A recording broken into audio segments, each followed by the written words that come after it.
ಎಲ್ಲರಿಗೂ ನಮಸ್ಕಾರ ಸ್ನೇಹಿತರೆ, welcome back to my channel. ಸ್ನೇಹಿತರೆ, ಎಷ್ಟು ದಿನ ನಾನು ವಿಡಿಯೋ ಹಾಕೋದನ್ನು ಬಿಟ್ಬಿಟ್ಟಿದ್ದೆ. ಯಾಕಂದರೆ ಸ್ವಲ್ಪ ಕೆಲಸ ಮಾಡ್ಕೊಂತ ವಿಡಿಯೋ ಮಾಡೋದು ಆಗಲ್ಲ. ಯಾಕಂದರೆ ನಾನು ಒಬ್ಬನೇ ಇಲ್ಲಿರೋದು, ಬೇರೆಯವ್ರು ಯಾರೂ ವಿಡಿಯೋ ಮಾಡೋಕ್ಕೂ ಇರಲ್ಲಲ್ಲ. ಅದಕ್ಕೋಸ್ಕರನೇ ಸ್ವಲ್ಪ ವಿಡಿಯೋ ಮಾಡೋಕ್ಕೂ ಆಗಿಲ್ಲ. ಕೆಲಸ ಇರೋದ್ರಿಂದ ಬರೀ ಕೆಲಸ ಮಾಡ್ಕೊಂತ ಹೋಗ್ತಾ ಇರ್ತೀನಲ್ಲ, ಅದಕ್ಕೆ ವಿಡಿಯೋ ಮಾಡಿ ಅಪ್ಲೋಡ್ ಮಾಡೋದೆಲ್ಲ ಒಂದು ಸ್ವಲ್ಪ ಕಷ್ಟ ಆಗುತ್ತಂದು ಇಷ್ಟು ದಿನ ವಿಡಿಯೋ ಮಾಡಿದ್ದಿಲ್ಲ. ಇನ್ನು ಮುಂದೆ ಕಂಟಿನ್ಯೂ ಆಗಿ ವಿಡಿಯೋ ಅಪ್ಲೋಡ್ ಮಾಡಕ್ಕಂತ ಇದ್ದೀನಿ. ನೋಡೋಣ ಏನಾಗುತ್ತೆ ಅಂತ ಗೊತ್ತಿಲ್ಲ. ಬನ್ನಿ ಸ್ನೇಹಿತರೆ, ಇವತ್ತಿನ ಸದ್ಯಕ್ಕೆ ಏನು ಕೆಲಸ ಇಲ್ಲ. ಕೆಲಸ ಇಲ್ಲ ಸ್ನೇಹಿತರೆ. ಏನಿಪಟ್ಟು ಅಲ್ಲ, ಸೂರ್ಯಕಾಂತಿ ಎಲ್ಲ ತೆನೆ ಎಲ್ಲ ಹೂ ಅರಳಿದವಲ್ಲ, ಇವಾಗ ಏನು ಸುಮ್ಮನೆ ನೋಡ್ಕೊಂಡೆ ಹೋಗೋದು. ಇವಾಗ ಏನು ನೆಕ್ಸ್ಟ್ ಕೊಯ್ಲು ಅಂದ್ರೆ ಸೂರ್ಯಕಾಂತಿ ತೆನೆ ಮುರಿಯೋ ತಕನ ಏನು ಈಗ ಕೆಲಸ ಇಲ್ಲ. ಏನು ಮಳೆ ಹೋದ್ರೆ ಮಾತ್ರ ನೀರ್ ಕಟ್ಟೋದು ಇರುತ್ತೆ. ಅದು ಬಿಟ್ಟು ಇವಾಗ ಸದ್ಯಕ್ಕೆ ಏನೂ ಇಲ್ಲ. ಇವಾಗ ಕಳೆ ತೆಗೆಯೋದಾಗ್ಲಿ, ಗೊಬ್ಬರ ಇಡೋದಾಗ್ಲಿ, ಇವಾಗ ಎಲ್ಲಾ ಕೆಲಸ ಮುಗ್ದೋಗಿದೆ. ಇವಾಗಂತೂ ಏನೇನು ಕೆಲಸ ಇಲ್ಲ. ಇವಾಗ ಏನು ತೆನೆ ಕೊಯ್ಲಿಗೆ ಬರೋ ತನಕ ಏನು ಕೆಲಸ ಇಲ್ಲ. ಇವಾಗ ಇದು ಸೂರ್ಯಕಾಂತಿದು ಎಷ್ಟು ದಿನದ್ದು ಅಂದ್ರೆ ಆ ಸುಮಾರು 63 ದಿನ ಸೂರ್ಯಕಾಂತಿ. ನೀವು ನೋಡ್ತಾ ಇರೋದು 63 ದಿನದ ಸೂರ್ಯಕಾಂತಿ. ಇದು ಜೂನ್ 1ನೇ ತಾರೀಕು ನಾವು ಬಿತ್ತನೆ ಮಾಡಿದ್ವಿ. ಇವತ್ತು ಆಗಸ್ಟ್ 3 ಅಂದ್ರೆ ಟೋಟಲ್ ಆಗಿ 63 ದಿನದ ಸೂರ್ಯಕಾಂತಿ ಬೆಳೆ ಇದು.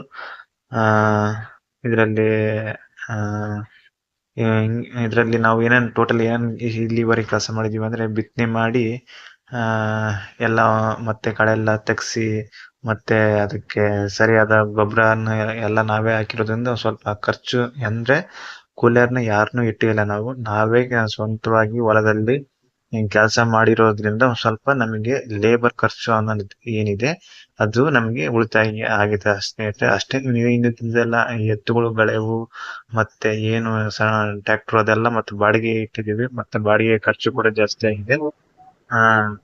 ಈ ತರ ಇದೆ. ಇದು ನಮ್ಮ ಹೊಲದ್ದು ಮೆಕ್ಕೆಜೋಳ, ಹೊಲದ ಪಕ್ಕದ ಮೆಕ್ಕೆಜೋಳ. ಇದು ನಮ್ಮ ಪಕ್ಕದ ಸೂರ್ಯಕಾಂತಿ. ಇದು ಸೂರ್ಯಕಾಂತಿ ಇವಾಗ ಯಾವ ತರ ಆಗಿದೆ ಅಂದ್ರೆ ಸ್ನೇಹಿತರೆ, ನೀವು ನೋಡ್ತಾ ಇರ್ಬೋದು, ಒಂದೊಂದು ಹಿಂದು ಮುಂದು ಆಗ್ಬಿಟ್ಟಿದೆ. ಅಂದ್ರೆ ಒಂದ್ ತೆನೆ ಆಲ್ರೆಡಿ ಬೇಗ ಹೂ ಅರಳಿ ಅಲ್ಲೇ ಸ್ವಲ್ಪ ಕಾಳು ಕಟ್ತಾ ಇದಾವೆ. ಇನ್ನೊಂದು ಈಗ ಹೂ ಅರಳಿ ಈಗ ಸ್ವಲ್ಪ ಹೂ ಆಗಿದೆ. ಇವಾಗ ಹೂ ಅರಳಿದೆಲ್ಲ.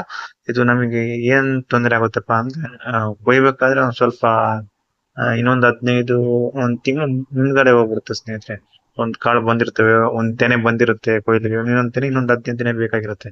ಹಿಂಗಾಗಿ ನಮ್ ಕೆಲಸ ಒಂದು 15 ದಿನ 20 ದಿನ ಮುಂದಕ್ಕೆ ಹೋಗ್ಬಿಡುತ್ತೆ. ಅಂದ್ರೆ ಯಾಕಾಗತ್ತೆ ಅಂದ್ರೆ, ನಳ್ಳಲ್ಲೇ ಇದು ನೋಡ್ತಾ ಇರಿ. ಇದು ಫುಲ್ ಇದು ಅಲೆ ಕಾಳು ಅಲೆ ಗಿಡಗಳನ್ನು ಅಲ್ಲ ಇದು ಕಟ್ಟಿದೆ ಅಲೆ.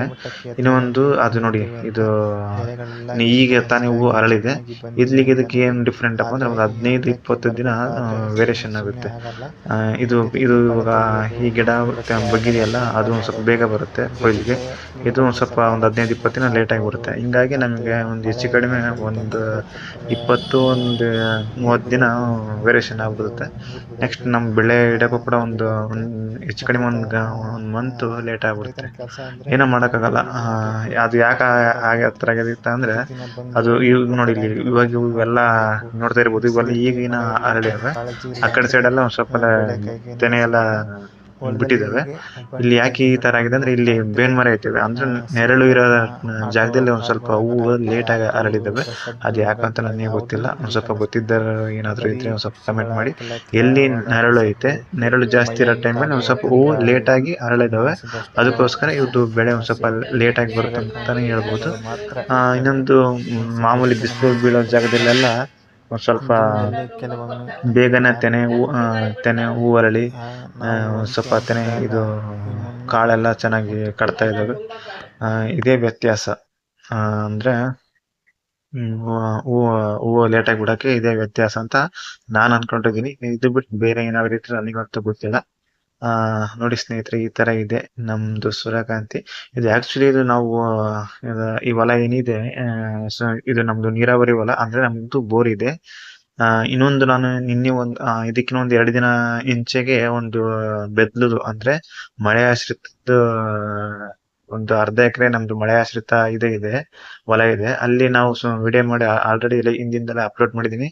ಅಲ್ಲಿ ನೋಡಿ ಇದು ಆ ಹೊಲಕ್ಕೂ ಈ ಹೊಲಕ್ಕೂ ಡಿಫ್ರೆಂಟ್ ಏನಪ್ಪಾ ಅಂದ್ರೆ ಸುಮಾರು ಈ ಎಲ್ನಿನೋ ಎಫೆಕ್ಟ್ ಇದೆಯಲ್ಲ ಇದರಿಂದ ಈ ವರ್ಷ ಎಲ್ನಿನೋ ಎಫೆಕ್ಟ್ ಅಂತ ಹೇಳಿದ್ರಲ್ಲ ಇದರಿಂದ ನಮಗೆ 2 ಮಳೆ ಕೈ ಕೊಟ್ಟು ಸ್ನೇಹಿತರೆ. ಟೈಮ್ ಟು ಟೈಮ್ ಸರಿಯಾಗಿ ಮಳೆನೇ ಬರಲಿಲ್ಲ. ಆ ಟೈಮಲ್ಲಿ ಮಳೆಯಾಶ್ರಿತ ಹೊಲ ಏನಿದೆ ಅಂದ್ರೆ ಬೆದ್ಲು ಅಂತ ನಮ್ಮ ಕಡೆ ಕರಿತೀವಿ. ಆ ಹೊಲದಲ್ಲಿ 2 ಮಳೆ ಕೈ ಕೊಟ್ಟಿದ್ಕೆ ಪೂರ್ತಿಯಾಗಿ ಇಳುವರಿನೇ ಕುಂಠಿತ ಆಗ್ಬಿಡುತ್ತೆ. ಅಂದ್ರೆ ಎಷ್ಟು ಕುಂಠಿತ ಆಗಿತ್ತು ಅಂದ್ರೆ ಇಲ್ಲಿ ಇದು ನೀರಾವರಿ ಹೊಲ ಅಂದ್ರೆ ಇದು ನಮ್ಮ ಎದೆ ಮಟ್ಟಕ್ಕೆ ಬೆಳೆ ಬೆಳೆಯುತ್ತೆ. ಅದು ಮಳೆ ಆಶ್ರಿತ ಇದು ಐತಲ್ಲ ಅಲ್ಲಿ ಬರೇ ನಮ್ ಮೊಣಕಾಲಿಗೆ ಅಷ್ಟೇ ಬರ್ತಿರೋದು. ಅಂದ್ರೆ ಸುಮಾರು 1.5-2 ಅಡಿ ಅಷ್ಟೇ ಬೆಳೆ ಬೆಳೆದಿರೋದು. ತೆನೆ ಆದ್ರೂ ಕೂಡ ಸಣ್ಣ ಸಣ್ಣವು 4-5 ಇಂಚ್ ಅಷ್ಟೇ ತೆನೆ ಬಿಟ್ಟಿರೋದು. ಅದು ಅಷ್ಟೇ ಬೀಜ ಗೊಬ್ಬರದ್ದು ಬಂಡವಾಳ ಹಾಕಿದ್ ಬಂದ್ರೆ ಸಾಕು ಅಂತ ಆಗ್ಬಿಡುತ್ತೆ. ಇದು ಪರವಾಗಿಲ್ಲ, ಇದು ಚೆನ್ನಾಗಿದೆ. ನೀರಾವರಿ ಹೊಲ ಅಲ್ಲ, ಇದು ಮಳೆ ಹೋದಾಗ ನೀರ್ ಕಟ್ಟಿದ್ವಿ. ಅಂತಾಗ್ಯೂ ಇದು ಇಲ್ಲಿ ನೀರಾವರಿ ನೀರು ಬಿಡ್ಬೇಕಾದ್ರೆ ನಮ್ದು ಟ್ರಾನ್ಸ್ಫಾರಂ ಲೋಡ್ ಜಾಸ್ತಿ ಆಗಿ ಸುಟ್ಟೋಗ್ಬಿಡುತ್ತೆ ಸ್ನೇಹಿತರೆ. ಅವಾಗ ಒಂದು ವಾರ ಹೆಚ್ಚು ಕಡಿಮೆ ಒಂದು ವಾರ ಟ್ರಾನ್ಸ್ಫಾರ್ಮ್ ಸುಟ್ಟೋಗಿದ್ದಿಂದ ಇದಕ್ಕೂ ಕೂಡ ಸಮರ್ಪಕವಾಗಿ ನೀರೇ ಸಿಗ್ಲಿಲ್ಲ ಅಂತ ಹೇಳ್ಬೋದು. ಅದು ಟ್ರಾನ್ಸ್ಫಾರ್ಮ್ ಸುಟ್ಟಾಗ ನನಗಂತೂ ಫುಲ್ ಎಷ್ಟು ಭಯ ಆಗಿತ್ತು ಅಂದ್ರೆ ಈ ಬೆಳೆನೂ ಹೋತು ಬಿಡಪ್ಪ ಅಂತ ಅಂದ್ಕೊಂಡೆ. ಅದೇ ಟೈಮಲ್ಲೇ ಮಳೆ ಬಂತು. ಅಲ್ಲಿಗೂ ಟ್ರಾನ್ಸ್ಫಾರ್ಮ್ ರೆಡಿ ಆಯ್ತು ಒಂದು ವಾರ ಆದ್ಮೇಲೆ. ಇದೇ ನೋಡ್ರಿ ರೈತರ ಸಮಸ್ಯೆ ಅಂದ್ರೆ ಒಂದೊಂದ್ಸಲ ಮಳೆ ಹೋದಾಗೂ ಎಲ್ಲಾ ಬೋರ್ಗಳು ಒಂದೇ ಟೈಮಲ್ಲಿ ಸ್ಟಾರ್ಟ್ ಆದಾಗ ಟ್ರಾನ್ಸ್ಫಾರ್ಮರ್ ಹೀಟ್ ಆಗಿ ಸುಟ್ಟೋಗ ಚಾನ್ಸಸ್ ಇದೆ. ಯಾಕಂದ್ರೆ ನಮ್ದು ಟ್ರಾನ್ಸ್ಫಾರ್ಮರ್ ತುಂಬಾ ಲೋಡ್ ಜಾಸ್ತಿ ಇದೆ. ಬರೀ 63 KVಗೆ 12 ಮೋಟರ್ ನಡೀತವೆ. ಅಷ್ಟೊಂದು ಲೋಡ್ ಇದೆ ನಮ್ದು ಟ್ರಾನ್ಸ್ಫಾರ್ಮರ್ ಇದಕ್ಕೆ. ಏನು ಮಾಡಕ್ಕಾಗಲ್ಲ, ಎಲ್ಲರೂ ರೈತರಾಗಿರೋದ್ರಿಂದ ಎಲ್ಲ ಸುಧಾರಿಸ್ಕೊಂಡು ಹೋಗ್ಬೇಕು. ಇದೇ ನೋಡಿ ಸ್ನೇಹಿತರೆ, ಇದು ಒಂದ್ ಸ್ವಲ್ಪ ಇಲ್ಲಿ ಈ ಪ್ಲಾಟ್ ಏನ್ ಇದು ಕಾಣ್ತಾ ಇದೆಯಲ್ಲ, ಇದು ಒಂದ್ ಸ್ವಲ್ಪ ನೆರಳು ಬೀಳೋ ಜಾಗ ಜಾಸ್ತಿ ಇದೆ. ಹಂಗಾಗಿ ಇದು ಹೂವು ಈಗ ತಾನ ಅಳ್ತಾ ಇದೆ. ಇನ್ನೊಂದು ನಾನು ಇನ್ನೊಂದು ಅವಾಗಲೇ ತೋರಿಸಿದ್ದಲ್ಲ, ಅಲ್ಲಿ ಒಂದ್ ಸ್ವಲ್ಪ ಬಿಸಿಲು ಜಾಸ್ತಿ ಬೀಳುತ್ತೆ. ಹಂಗಾಗಿ ಅದು ಬೇಗ ಹೂವರಳಿ ಬೇಗ ಎಲ್ಲ ಕಾಯಿ ಎಲ್ಲ ಕಟ್ಟಿಬಿಟ್ಟಿದೆ. ಇದು ಒಂದ್ ಸ್ವಲ್ಪ ನೆರಳು ಬಿಡೋ ಜಾಗ ಆಗಿದ್ರೆ ಈಗ ಹೂವು ಅರಳ್ತಾ ಇದೆ. ಇದು ಒಂದ್ ಸ್ವಲ್ಪ ಲೇಟ್ ಆಗಿ ಬರುತ್ತೆ ಅಂತಾನೆ ಹೇಳ್ಬೋದು. ಅದು ಒಂದ್ ಸ್ವಲ್ಪ ಬೇಗ ಬರುತ್ತೆ. ಹಂಗಾಗಿ ಒಂದ್ ಸ್ವಲ್ಪ ಕೊಯ್ಲ್ ಮಾಡೋದು ಲೇಟ್ ಆಗುತ್ತೆ ಅಂತ ಅನ್ಸ್ಬೋದು. ನೋಡಿ ಈ ತರ ಇದೆ ನಮ್ಮ ಹೊಲ. ಇದೆ ನೋಡಿ ನಮ್ ಬನ್ನಿ ಮರ ಕಾಣ್ತಾ ಇದೆ.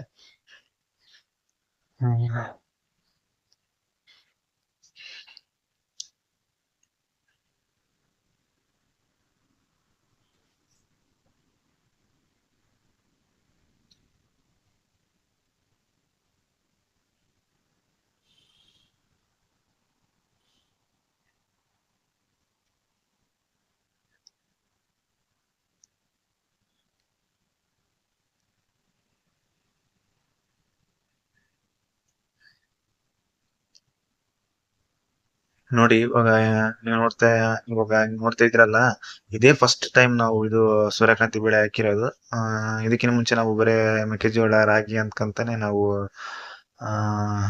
ಬೆಳೆ ತೆಗಿತಿದ್ವಿ. ಸ್ವಲ್ಪ ಕುಳೆ ಚೇಂಜ್ ಮಾಡೋಣ, ಸ್ವಲ್ಪ ಬರೇ ಮೆಕ್ಕೆಜೋಳ, ರಾಗಿ ಆಗಿದೆ ಅಂದು ಈ ಸಲ ಸೂರ್ಯಕಾಂತಿ ಹಾಕಿದ್ವಿ. ಇಷ್ಟು ಸೂರ್ಯಕಾಂತಿಯಲ್ಲಿ ನಮ್ಗೆ ಅಂತ ಅನುಭವ ಏನೂ ಇಲ್ಲ. ಅಂದ್ರೆ ಏನನ್ನ ಮೇಂಟೈನ್ ಮಾಡ್ಬೇಕು ಅಂತ ಏನೋ ನಮ್ಗೆ ಅಷ್ಟೊಂದು ಗೊತ್ತಿಲ್ಲ ಇರೋದ್ರ ಕಾರಣ ಅಂದ್ರೆ ಇದಕ್ ನಾವು ಏನು ಅಷ್ಟೊಂದೇನು ಬಂಡವಾಳ ಹಾಕಿಲ್ಲ ಅನ್ಸುತ್ತೆ. ಹಾಕಿಲ್ಲ ಅಂದ್ರೆ ಬಿತ್ತಿದ್ಮೇಲೆ ಗೊಬ್ಬರ ಹಾಕಿ ಆಮೇಲೆ ಸ್ವಲ್ಪ ಕಳೆ ತೆಗೆದು ಆಮೇಲೆ ಇನ್ನೊಂದ್ಸಲ ಗೊಬ್ಬರ ಅಂದ್ರೆ ನಾವು ಸ್ವಲ್ಪ ತಿಪ್ಪೆ ಗೊಬ್ಬರ ಏರ್ಸಿದ್ರಿಂದ ಸರ್ಕಾರಿ ಗೊಬ್ಬರ ಸ್ವಲ್ಪ ಹಾಕಿದೀವಿ ಅಷ್ಟೇ. ಅದು ಬಿಟ್ಟು ಮತ್ತೆ ಇನ್ನೇನು ಇಲ್ಲ. ಸ್ವಲ್ಪ ಹೋದ ವರ್ಷಕ್ಕಿಂತ ಈ ವರ್ಷ ಒಂದ್ ಸ್ವಲ್ಪ ಖರ್ಚು ಕಮ್ಮಿ ಆಗಿದೆ ಅಂತ